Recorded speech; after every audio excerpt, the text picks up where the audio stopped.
Hello, everybody. Eric here with the weekly wrap up for July 27th through August 2nd. This year is just flying by. On the channel, Monday and Friday, book reviews, but I'm not going to tell you what they were because they were books 3 and 4 of my mystery book bundle. And while someone did already guess what connected the, 5 books, fifth book review hasn't even gone up yet. They guessed after the second one. So somebody has already guessed what the connection was. But in case anybody wants to continue to play along and hasn't read the comments and seen the answer, I read 5 books in a row, something connecting all 5 books. I have not revealed, except in the comments when someone guessed it, what that connection is. So if you want to look at the last 4 reviews and the one coming up tomorrow, at the time this drops, and try to guess what the connection is between these 5 books.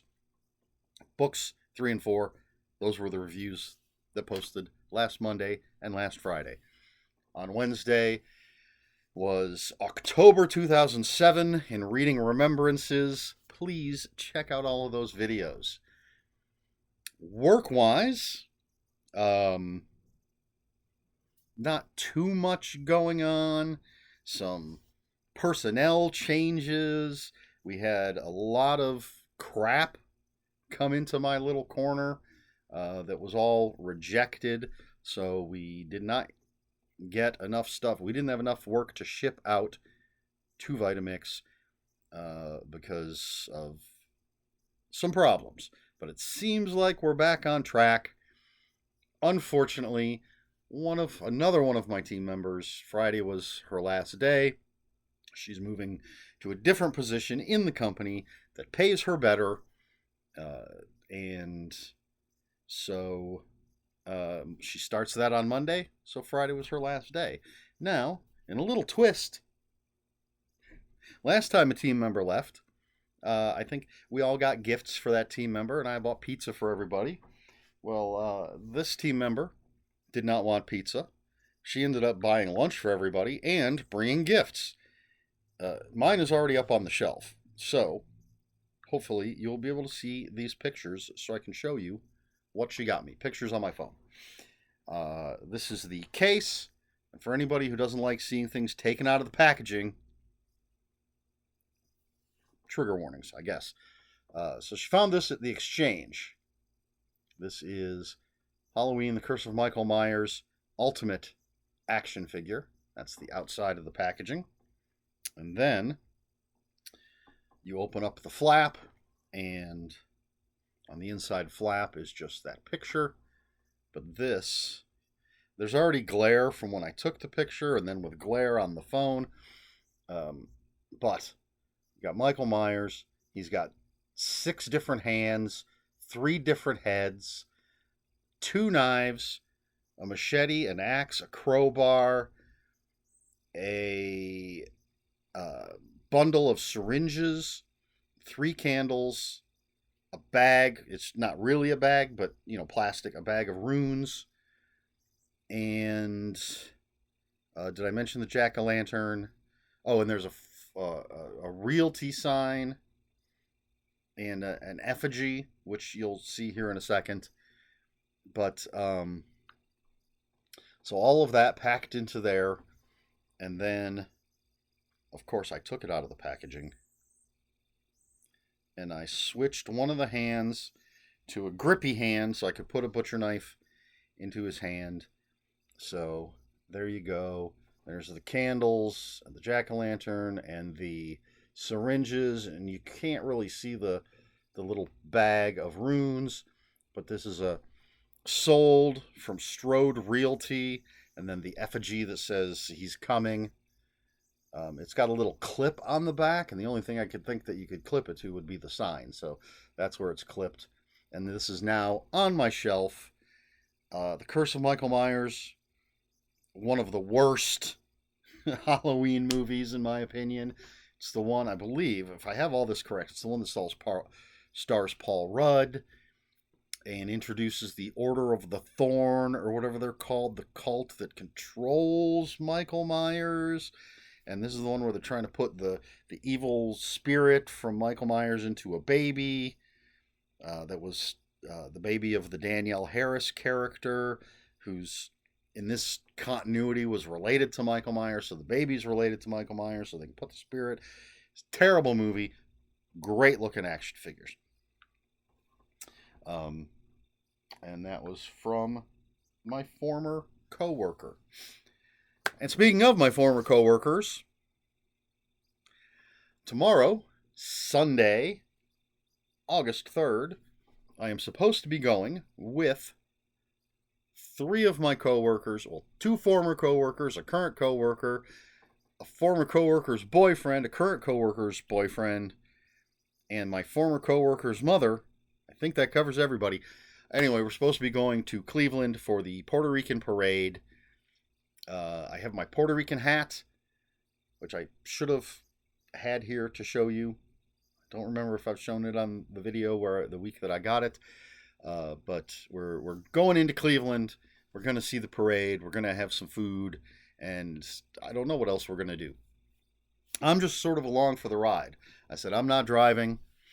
I'm just gonna be there. So hopefully that all goes off without a hitch. I'm looking forward to that. And let's see. Before I get to, I did receive a book this week, but before I get to that, I watched a movie. I finally saw Godzilla King of the Monsters, the Warner Brothers / legendary, the American version. I enjoyed it well enough. I gave it a B-. I liked all the monster action, some great visuals with the different monsters and everything. But I literally rolled my eyes twice, and I guess I didn't turn my brain all the way off. I have absolutely no problem with these kaiju running around doing things. Spoilers, Ghidorah losing a head and it grows back. But there are so many times in this movie that people would be dead from explosions, from being struck by something, from slamming into something. There's a thing called plot armor, which is basically just when nothing terrible can happen to a main character because they're the main character. That gives them plot armor. And that's so many characters in this. And I'm not saying the main characters don't die, because there are spoilers again. I don't know. There are main characters that die, but there are things will explode and people are so close, and yet no effect. Someone gets hit by Ghidorah. I think it's by Ghidorah or by a shockwave or whatever, and they slam. They're flying through the air and slam into a wall, and then they're fine.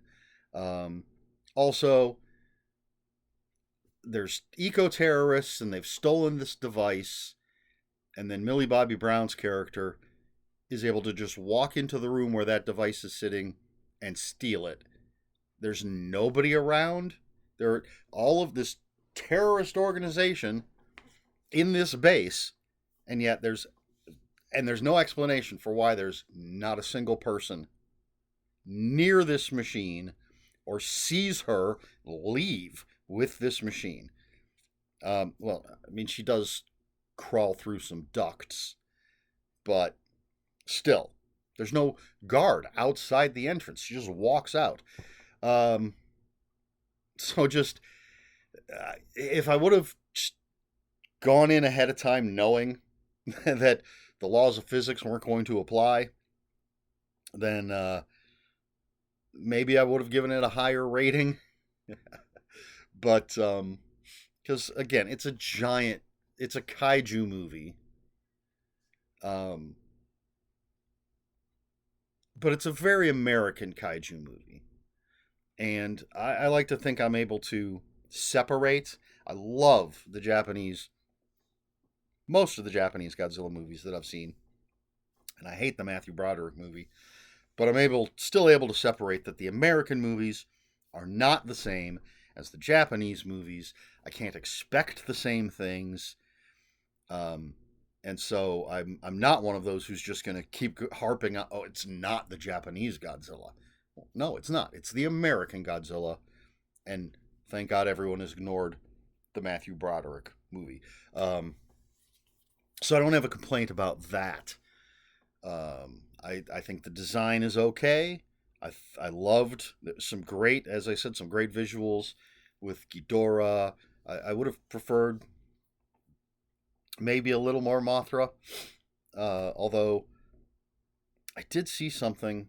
People complained when the first of these American ones came out, the one with Bryan Cranston, that Godzilla was barely in the movie, and I saw a thing that said how much screen time Godzilla actually had. I think in that one, it may have been King of the Monsters, but anyway, it was allegedly more than screen time than Godzilla had in the original Godzilla.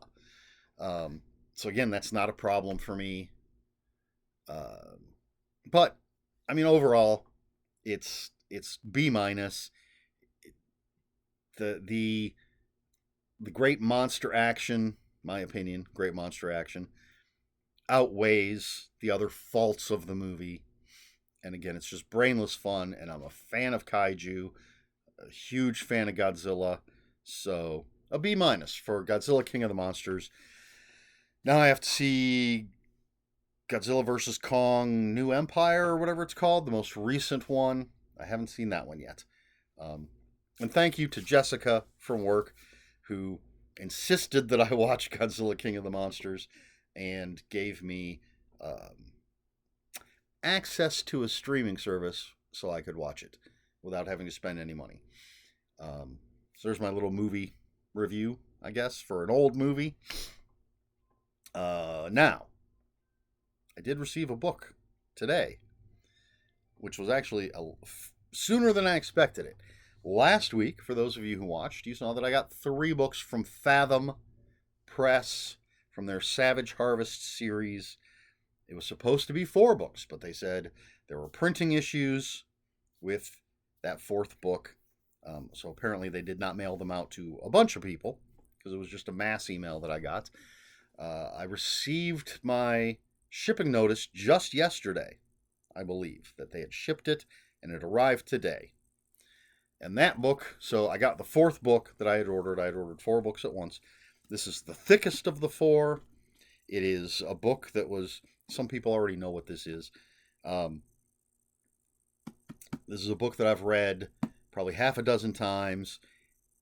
For the longest time, it was my favorite book of all time. And I own a copy. I can see it right there. I'm looking at it.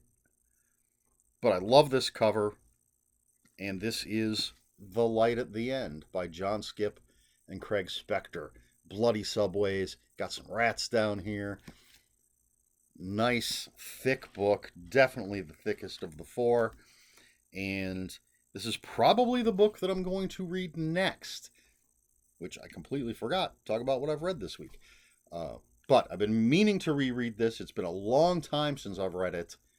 So I might just read this copy as soon as I finish the book I'm currently reading, which I'll get to in just a second.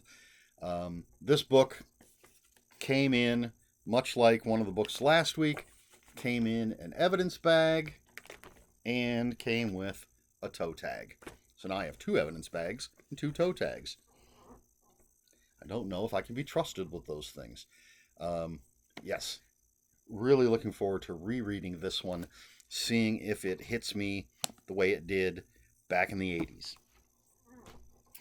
So with that being said, what did I read this past week? Well, I read a book that's right over there, and I'm not going to get up and grab it, but it's Blood on Satan's Claw, or The Devil's Skin, which is technically a novelization of an old film. It's written by the man who wrote the screenplay back in the day, and so he gave characters names. I guess in the movie it was just like the judge, the priest, or the preacher, whatever. And a lot of people just identified by what they were, by a title. We gave those characters names and expanded on things. And so I say kind of a novelization. I guess technically it's just a novelization that expanded. It's one of those good ones. Maybe. You'll find out whenever the review gets posted. But I read that, and then this particular author has a book coming out in 3 days as of this recording. And so I decided to read Camp Damascus by Chuck Tingle. The dust cover's over there. It's got that insect on there, inlaid and shiny. So Chuck Tingle is a mysterious figure. The only photos I've ever seen, Chuck Tingle has sunglasses over a pink pillowcase with "Life is Love" or "Love is Life," something written on it, and came to my attention because of the wild books that he was originally self-publishing on Amazon. With, let me see, I don't want to mess up any of the titles, so let's see, let's do this. I just looked at some of the titles the other day, but they're so crazy that let's see. Let's see if this will give me some of these.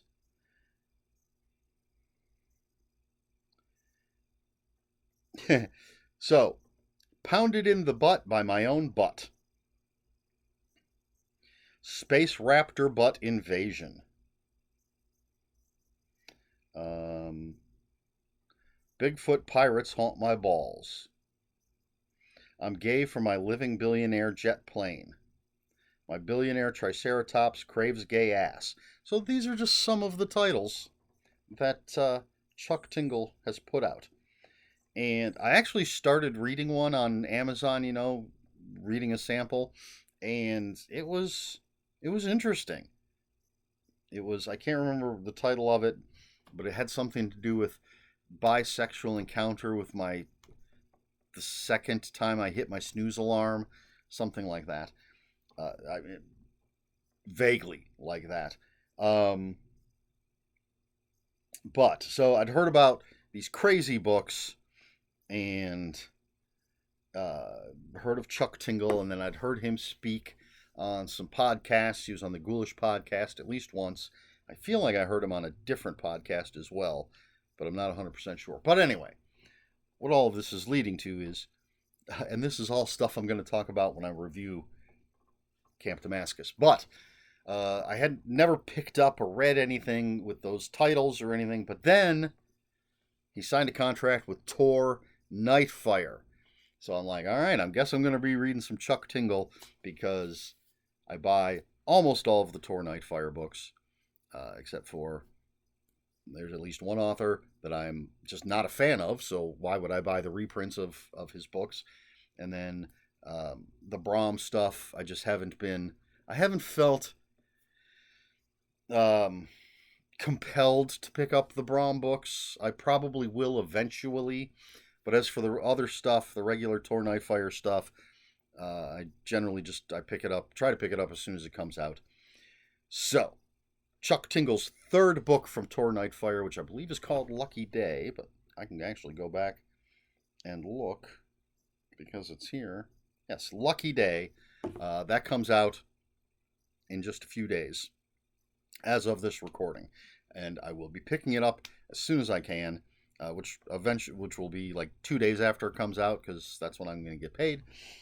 But I figured, hey, perfect time to read some Chuck Tingle, and the first of the 3 books from Tor Nightfire is Camp Damascus. I bought it when it first came out, which was in, let's see, 2023, so only a couple of years ago. And of course I read the inside flap, but have not read the inside flap since then.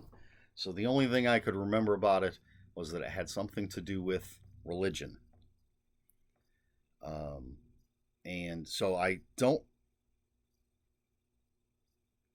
remember exactly what it says on the flap. I was about to say something, but I don't want to give it away in case it's not actually something that's on the flap. But yes, that is what I'm currently reading, Camp Damascus by Chuck Tingle. And then, as I said, unless something crazy happens, I'll be reading The Light at the End, rereading The Light at the End after I finish the Chuck Tingle book. And I think that's it. I think that's everything that's been going on. Yeah, haven't watched anything else. Haven't read. Well, I told you everything that I read. Not a lot of crazy stuff going on at work for once.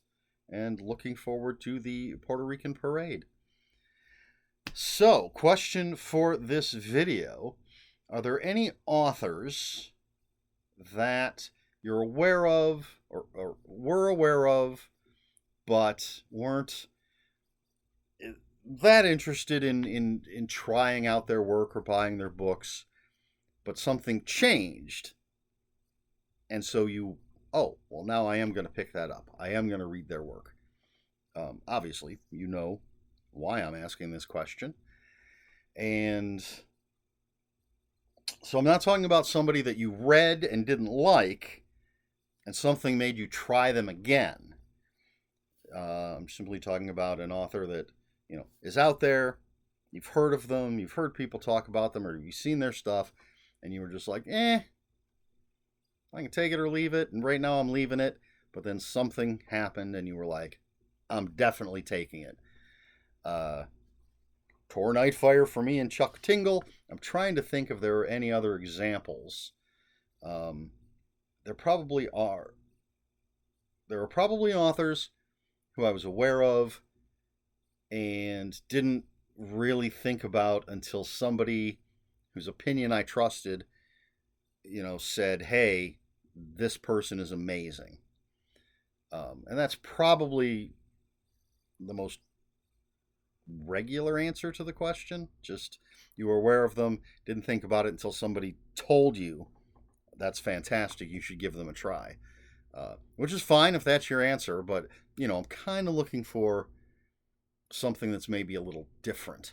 I suppose movie adaptations might be another potential response, which is actually, for me, how I started reading, sort of technically started reading Stephen King. I'd actually read a Stephen King short story without knowing that it was a Stephen King short story because I believe it was in a Scholastic Reader. It was Battlefield. I'm almost certain it was in a Scholastic Reader, and that's how I read that. Thought it was a cool story. Didn't pay attention to who the author was. But it wasn't until I caught Carrie on TV. I was aware of Stephen King. My neighbors, my friend's mother, read Stephen King all the time. I'd see the Stephen King books in their house. I vividly remember her cover of The Stand, which is why that's the edition of The Stand I got, with the real dark cover with the crow, like half crow face, half person face kind of thing, silhouettes, profiles. And I was aware of Stephen King eventually, but didn't think about reading any of his stuff until I caught Carrie on TV and was shocked, frightened by the jump scare at the very end. And I knew the people across the street, other people across the street who I would babysit for their child.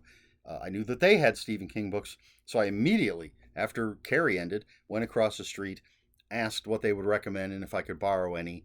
And they gave me a short story collection. I don't remember which one it was, either Skeleton Crew or Night Shift. Whichever one it was, it had Battlefield in it because as I was reading it and I got to Battlefield, I was like, holy shit, I've read this story before. But anyway, yes, I was well aware of Stephen King, wasn't compelled to pick up his work until I saw Carrie. And it wasn't even the whole movie. I caught like the last half of it or something. And was just blown away and wanted to read his stuff. What about you? Let me know in the comments below. And if you have any comments, questions, or corrections, please put those in the comments below. Comments are open for spoilers. Just post a spoiler warning. We try to be polite here at the Low Budget Review Show. It's not the Low Budget Review Show. This is a weekly wrap-up. We try to be polite here on my channel. Please like, share, and subscribe. All the usual YouTube stuff.